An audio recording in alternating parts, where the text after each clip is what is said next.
Terburu-buru dan pengolahan lahan yang belum sempurna menyebabkan terjadinya asam-asaman pada tanah lahan padi kita.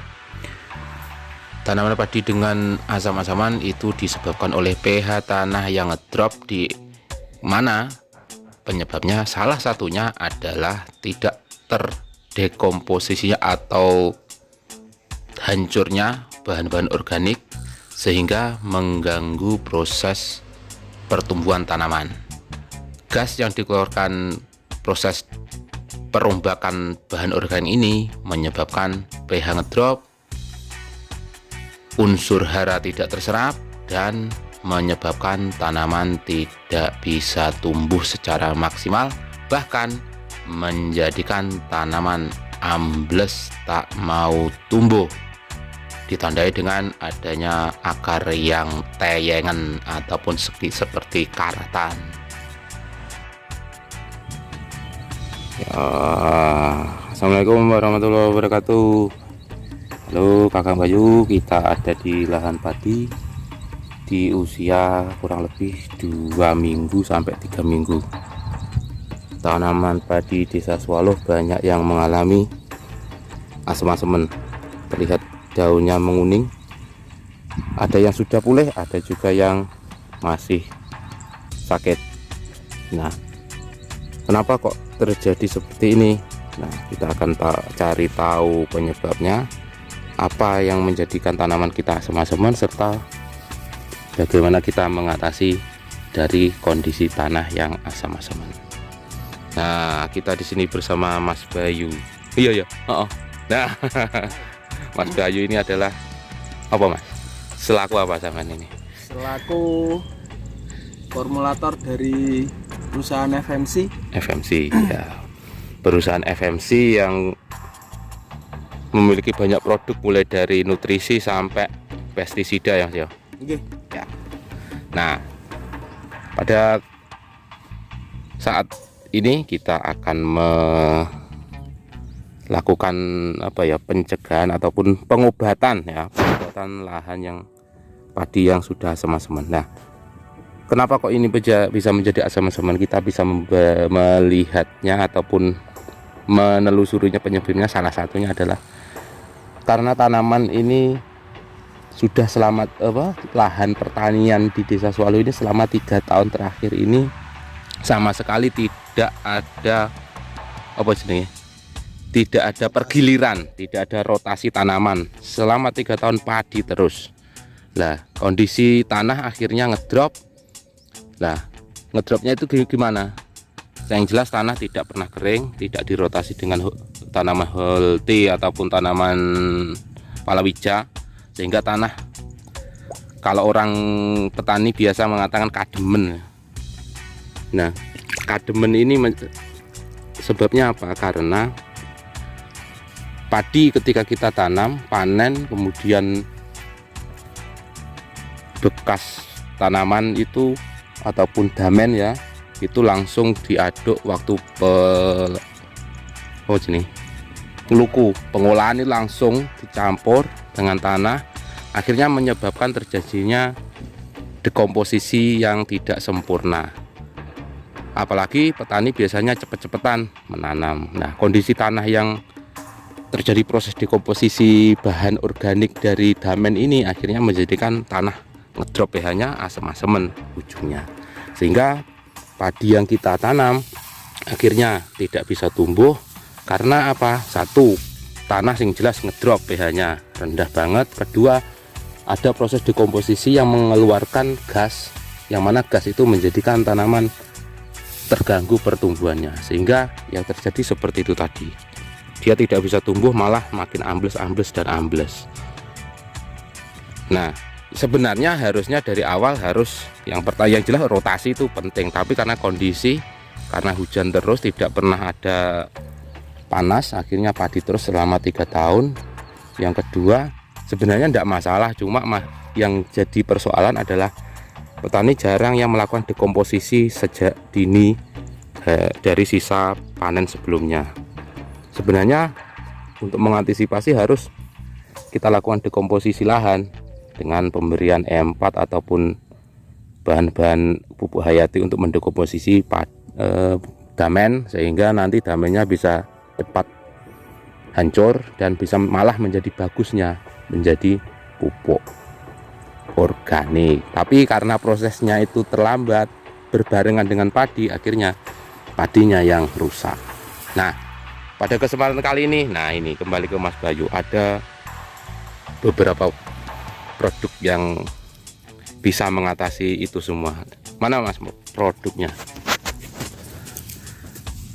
Oh ya, ini tanda-tanda asam-asaman ya. Nah, ini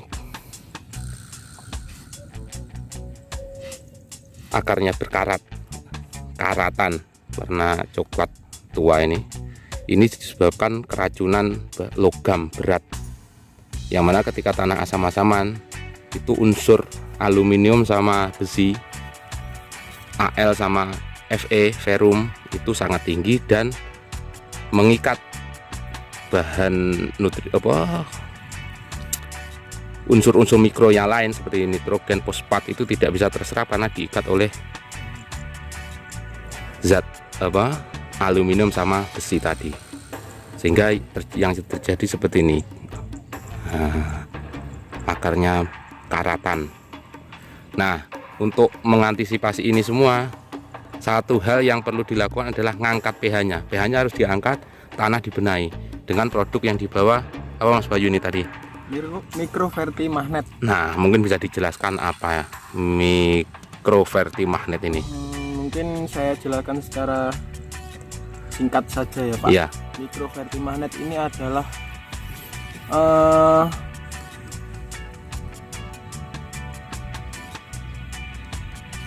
pembenah tanah. Pembenah tanah. Nah. Sorry, ngeblank, biasanya nggak pernah direkam. Membantu proses pengangkatan unsur hara yang terikat dari tanah. Intinya seperti itu. Melepaskan ikatan dari ferrum sama aluminium tadi. Ya. Terus ini ada juga Pak, ada kandungan seperti potasium oksid.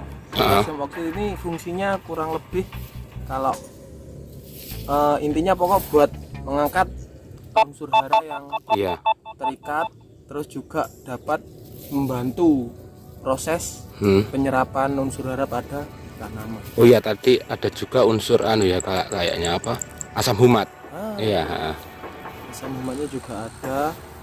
Pokok bagus lah buat tanah. Intinya pokok ini buat tanah-tanah yang asam-asaman, kurang sehat. Intinya produk Microverti magnet ini adalah nutrisi pembenah tanah. pH yang rendah bisa diangkat dengan ini. Unsur hara yang ada di tanah itu bisa dilepaskan dari ikatan logam berat, karena akibat asam-asaman itu bisa dilepaskan dengan adanya Microverti magnet, sehingga unsur yang ada itu bisa diserap dan kondisi tanah pH-nya netral. Nah, jadi kalaupun ini belum dimasukkan pembenah tanah, mau dipupuk berapapun, yang terjadi adalah malah semakin ambles ya Mas ya. Ya, sia-sia, tidak ada gunanya karena kondisi tanah pH-nya ngedrop, makanan sama sekali tidak bisa diserap. Oke, ini adalah salah satu produk yang digunakan untuk mengatasi kondisi tanah yang pH-nya ngedrop, asam-asaman. Oke, kita akan segera mengaplikasikan dari pupuk pembenah tanah ini. Semoga tanaman padi kita segera pulih. Nah, seperti ini tampilan dari campuran Microverti magnet.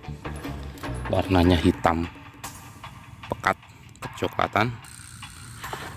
Ini adalah pupuk yang ada pupuk, unsur kandungan pupuknya organik sebesar seorganik 6%, nitrogen, fosfat, kalium dengan kandungan 3,7, 4,18 sama 3%, serta pH 6,78. Ini sebenarnya cocoknya untuk perdasaran ya sebenarnya, tapi karena untuk mengatasi yang namanya penyakit asam-asaman, kita bisa mengaplikasikannya di tanaman padi.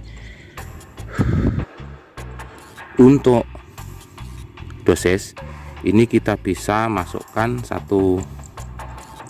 botol ini setengah liter ya, 500 ml ini untuk 2 tangki bisa kita masukkan, dan bisa kita campur dengan pupuk yang lain terkecuali pupuk yang mengandung unsur kalsium, tidak bisa dicampur. Nah, ini jangan mengaplikasikan dengan pupuk yang berbasis kalsium.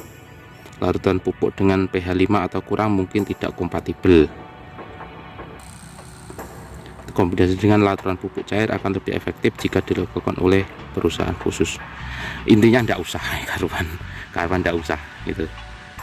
Nah, ini juga mengandung ini asam organik berasal dari leonardit 22%. Ini adalah asam humat. Bahan baku asam humat terbaik ini adalah leonardit, batuan leonardit, sehingga ini sangat bagus untuk pembenah tanah. Oke, itu sekarang kita akan melakukan aplikasi penyemprotan ke tanah ya. Ini sasarannya tanah, bukan tanaman, bukan padinya, tapi tanah, pembenah tanah. Jadi kita dalam menyemprotkannya kita spray secara kasar, untuk biar kena dengan tanaman. Oke, itu Kak Bayu.